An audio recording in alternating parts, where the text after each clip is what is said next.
Hierdie Sondag vier ons gelowiges, ons Christene dwars deur die wêreld, die verheerliking van Jesus op die berg. Nou, hoekom doen ons dit? En hoekom op hierdie tydstip? In die eerste instansie gaan verheerliking Sondag daaroor dat ons as gelowiges ons nou as te ware onsself moet voorberei vir die lydenspad wat voorlê. Want as verheerliking Sondag hierdie Sondag is, beteken dit dat die Woensdag wat daarna volg bekend staan as Woensdag.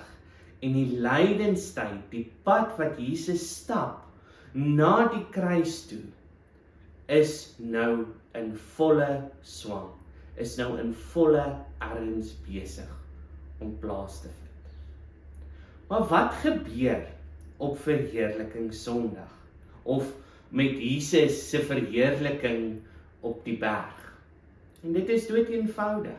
As ons in die Lukas Evangelie lees, dan gaan ons sien Jesus en Petrus en Jakobus en eintlik sy nabye disippels gaan saam met hom om te bid.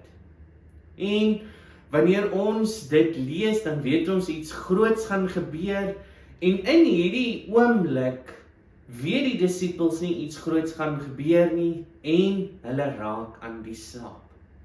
Terwyl Jesus so bid, is daar so 'n helder wit lig wat oor die hele wêreld skyn, oor die hele area skyn, en Moses en Elia verskyn, en Jesus het 'n gesprek met hierdie twee mense. Waarskynlik word die finale opdragte nou vir hom gegee van wat nou met hom gaan plaasvind.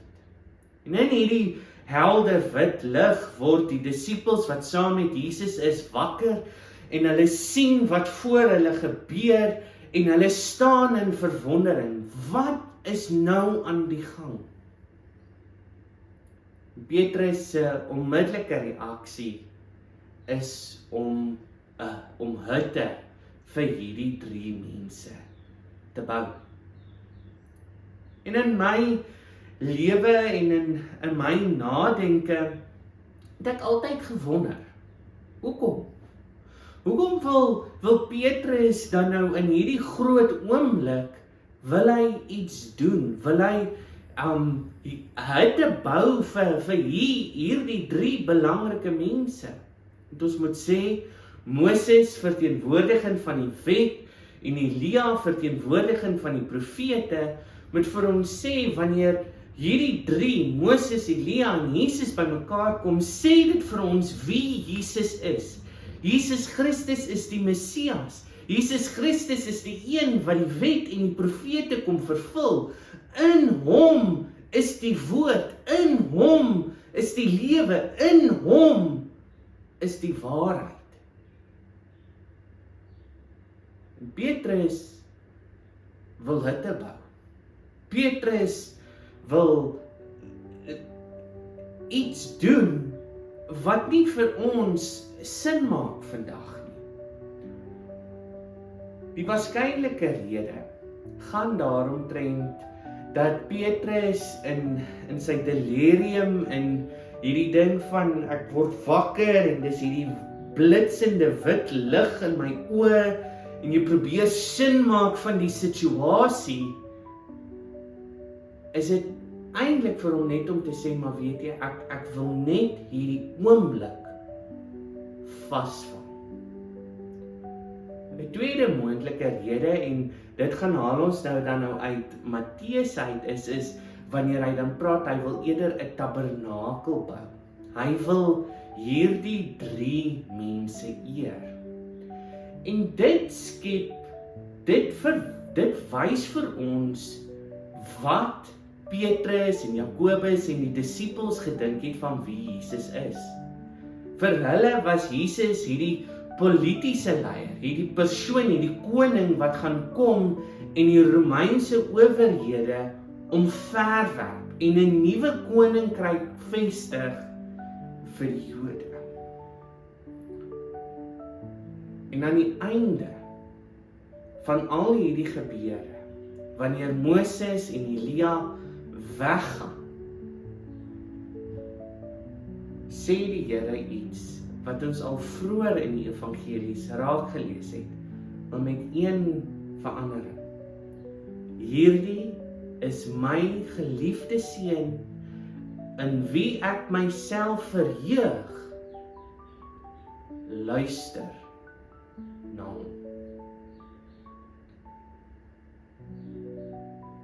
Dalk miskien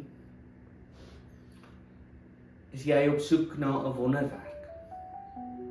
Dalk miskien is die lewe vir jou op hierdie stadium net 'n chaotiese gemors wat jou omverwerp.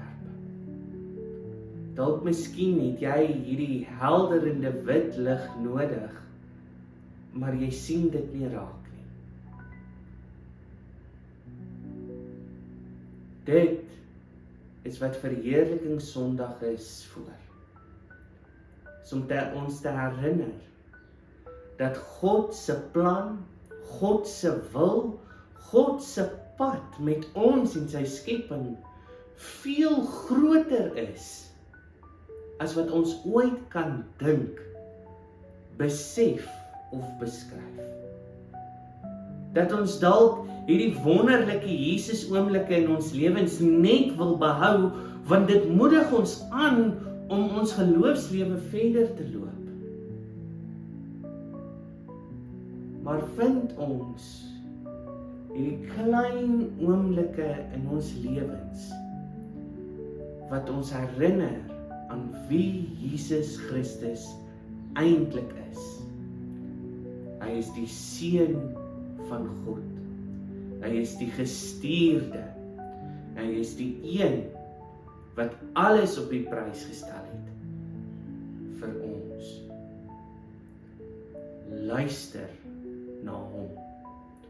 Soek na hom. Volg hom.